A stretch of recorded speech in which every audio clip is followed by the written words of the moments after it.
मुंबईजवळील भाईंदर पूर्व भागात भीषण आगीची घटना घडून परिसरात एकच खळबळ उडाली।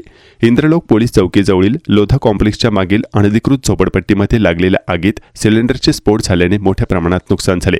या दुर्घटनेत आतापर्यंत 3 जणांचा मृत्यू झाला असून अनेक जण जखमी झाले आहेत।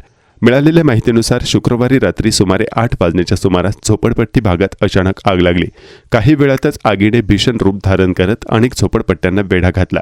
दरम्यान झोपड्यांमध्ये असलेल्या गॅस सिलेंडरचे एकामागोमाग स्फोट झाल्याने भीतीचे वातावरण निर्माण झाले। घटनेची माहिती मिळताच अग्निशमन दलाच्या गाड्या घटनास्थळी दाखल झाल्या। अग्निशमन दलाच्या जवानांनी आणि नवखर पोलीस ठाण्याच्या कर्मचाऱ्यांनी संयुक्तपणे बचाव कार्य हाती घेतले। धोकादायक परिस्थितीतून तब्बल 29 सिलेंडर बाहेर काढण्यात जवानांना यश आले। सिलेंडरच्या स्फोटामुळे पत्र्याच्या झोपड्या पूर्णपणे उद्ध्वस्त झाल्या असून काही वाहनंही जळून खाक झाली आहेत। या परिसरात मोठ्या प्रमाणात सिलेंडरचा साठा आढळून आल्याने प्रशासनासमोर अनेक प्रश्न निर्माण झाले आहेत। या घटनेत 3 जणांचा मृत्यू झाल्याची माहिती डीसीपी राहुल चव्हाण यांनी दिली असून एक जण गंभीर जखमी आहे। जखमींवर जवळच्या रुग्णालयात उपचार सुरू आहेत।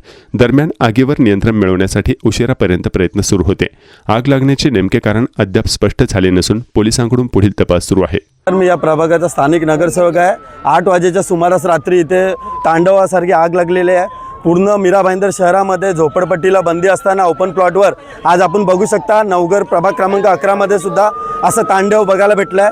आता याच्यामध्ये किती जीवितहानी झाली आहे याचा आतापर्यंत पत्ता लागलेला नाही आहे। तरी मी महानगरपालिकेला वारंवार तसेच पोलीस स्टेशनला वारंवार पत्रव्यवहार करत होतो। असेच प्लॉट आरडीचे सुद्धा याच्या बाजूला आहेत, तिथे सुद्धा असे झोपडपट्टी आहे। आणि महत्त्वाची गोष्ट म्हणजे अशी की या झोपडपट्टी धारकांकडे सिलेंडर आढळतात। आज या सिलेंडरमुळे जास्तीत जास्त अग्नी इथे पसरलेले, याचा जबाबदार कोण हा प्रश्न सुद्धा पडतोय। आग लगी है मतलब मीरा भाईंदर महानगर पालिका को मैंने ये पत्र व्यवहार किया है और जो कर्मचारी रहते हैं मीरा भाईंदर के जो तुरंत काम नहीं करते उन पर कोई एक्शन भी नहीं ले जाती है।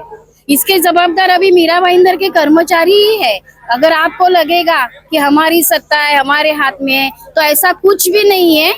जो काम करना चाहिए कर्मचारी लोगों को वो होना चाहिए और ऑर्डर जल्दी से जल्दी नगर सेवक जो लेटर लिखते हैं क्यों लिखते हैं कि जल्दी से जल्दी कार्रवाई हो जाए, लेकिन कार्रवाई हुई नहीं, इसकी वजह से ये आग लग गई।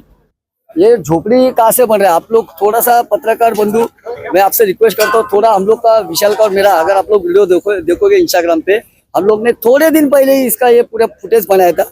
इधर है ना ज्यादा से ज्यादा बांग्लादेशी लोग है, ज्यादा से ज्यादा बांग्लादेशी। यहाँ से लेके वहां तक मैं आपको दिखा सकता हूँ। दिन में आप आ जाओ, हम लोग आपको लेके घूमेंगे। यहाँ पे जो जितने डॉक्यूमेंट आम जनता के पास नहीं रहेंगे ना उतने डॉक्यूमेंट इनके पास है। मेरे से भिड़ गए थे वो लोग जब हम लोग माहिती आहे ना आपण स्टिंग ऑपरेशन करायला आम्ही जेव्हा तिथे स्टिंग बघायला गेलेलो, आम्हाला डायरेक्ट ना त्यांनी Aadhaar card PAN card even voter ID सुद्धा आम्हाला दाखवले त्या लोकांनी की आमच्याकडे हे सगळं काय आहे। त्याची वारंवार तक्रार आम्ही लोकांनी अतिक्रमण विभागाला आम्ही वारंवार त्यांना केलेली आहे, पण त्या लोकांनी आमचं कधी ऐकलं नाही। आमच्या तिघांचे पण लेटर आहेत।